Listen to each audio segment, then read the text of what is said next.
Icy Strait Point. Wind is blowing and it's pretty chill. Pretty chill. That's the Viking Orion, of course. Oh look, they have a little shuttle bus. I'm guessing it's not for us. So we're going to walk across that bridge into the town. And I guess it's not really a town. Well, maybe it is.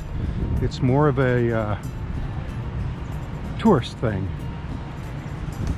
Although there's a native village around here somewhere. Apparently they own the tourist thing. Oh, and it's a non-smoking city, town, tourist thing. Non-smoking. The whole thing. Don't do it. And you really should think about quitting. Across from the ship, we're in Icy Strait Point in the Adventure Center. And there's the historic cannery and some restaurants and things like that. There's a gift shop here selling things. The tribal hoodie is $50. Oh, but an Eagle t-shirt, $30. So I would say the prices are a little bit high. Apparently over here they sell tours. There's a map of Icy Strait Point. We're right there. Here's where we check in for stuff. Here's the waiver station.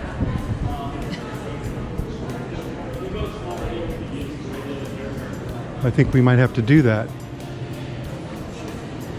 Here's a coffee bar. A latte, huh? Cheaper than Starbucks maybe. Chips. That's our tour right over there. Spasski River Valley Wildlife and Bear Search. So first we're gonna walk to the excursion hub, I suppose, on the nature trail.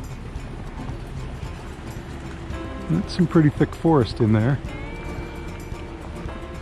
These are berry vines, but I imagine the berries are all gone. 'Cause we're in the middle of August already. I see some buildings in there. Or rope ladders and log ladders for bridges. Now we're going to board this filthy bus where you will not want to take pictures through the windows.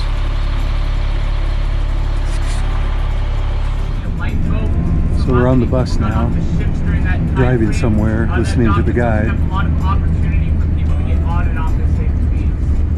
We're actually under construction, building a second dock down here at Icy Strait Point, and that dock is in full use by the next season of 2020, and that dock is being built for the mega cruise ships through the Norwegian cruise line, so we'll be getting much bigger ships throughout here next year.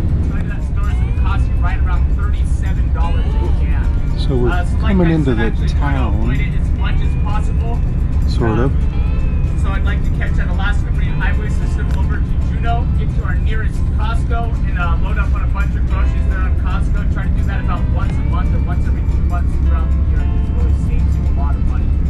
Here on the left-hand side of the bus, we're going to come across the Yakihiti carving shed. Take a look at this big red canoe that we're about to pass up here on the left. That big red canoe was carved by one solid spruce tree. So we're out of town, we're in the forest. Still riding them. So if you look off on either side of the bus, you can see this really empty area where there's not many trees growing inside. That is what we call a muskeg. How these muskegs are created is once upon a time the glacier actually covered this whole island that we are on now. And when the glacier uncovered this earth, it would have left big rocky ravines everywhere. We just got off the bus. This is our group. We're going to wait here until the bus turns around. Pretty thick forest on both sides. Janet says there's a trail through there. I'm asking her to go on it and check it out. Okay. She says no thanks. Gentleman here with a rifle, All right, just in guys, case. So at this point in time, I always like to turn things over to George. And the reason I like to turn things over to George, in our native culture, respect is a really big thing. So at this point in time, I would just like to show my respect to George. Turn things over to him for a quick minute, and then after George George's done, we'll get working our way down the trail. And we headed down the trail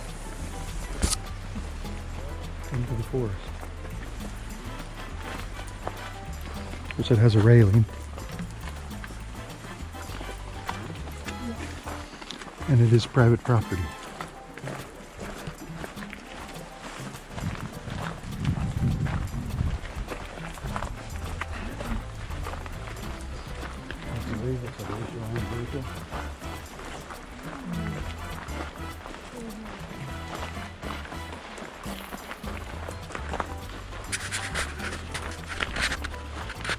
Pretty dense forest. Nice and dark in here. Although in the video it looks very light. But it's dark in here. Of course I'm wearing sunglasses.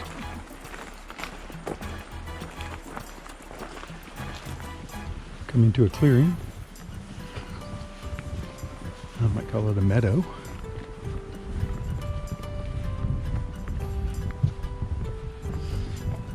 And now we're on a wooden boardwalk.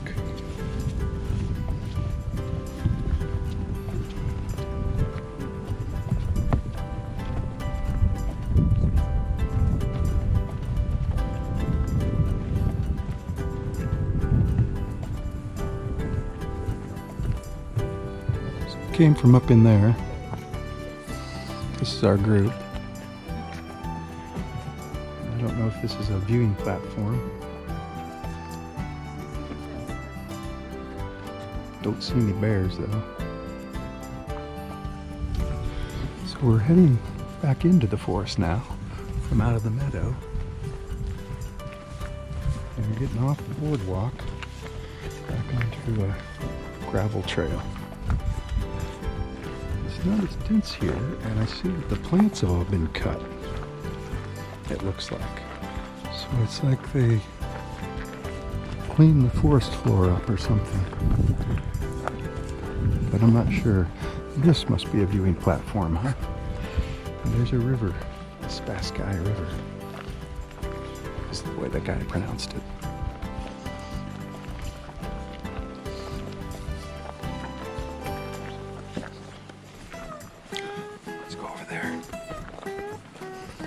Look at those shrooms.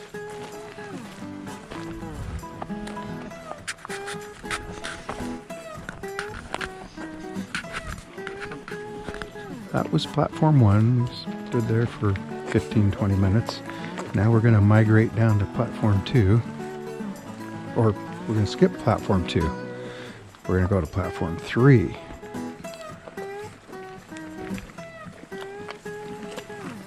Through the forest.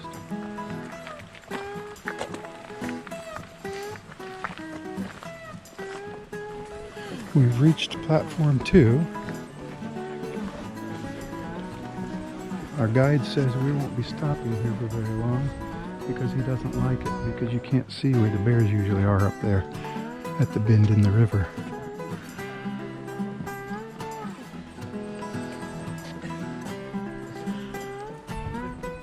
But it is lovely scenery. So this is viewing platform 3, I guess.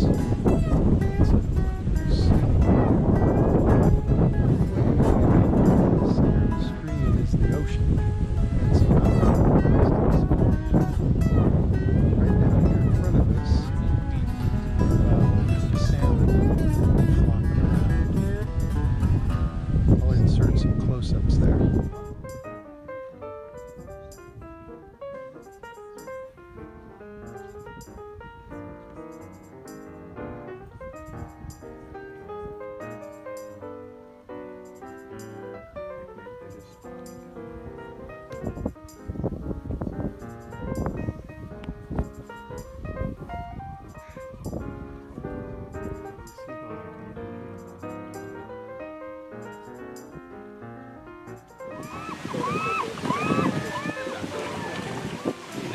Interesting watching these.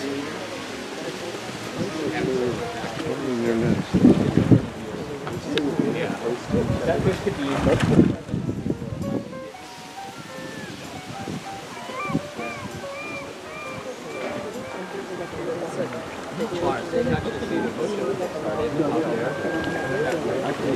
These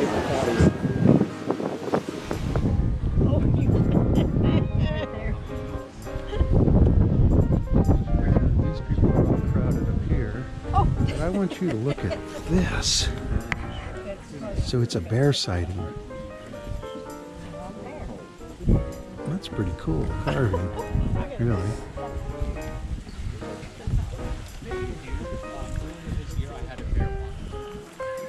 Well, we're leaving the viewing platform now and heading back to the bus, having not seen any bears, unless you count statues.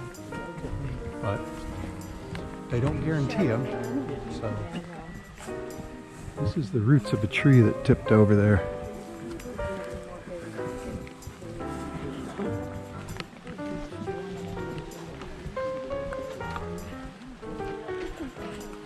There's blueberries,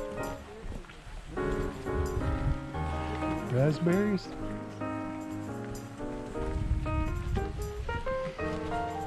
Well, our Spasski adventure hike bear hunt, we didn't find any bears, and it's over. They brought us back here. This is Icy Strait Point, is where we started, and well, that's that. Fort Monkey's out from Icy Strait Point. Bye.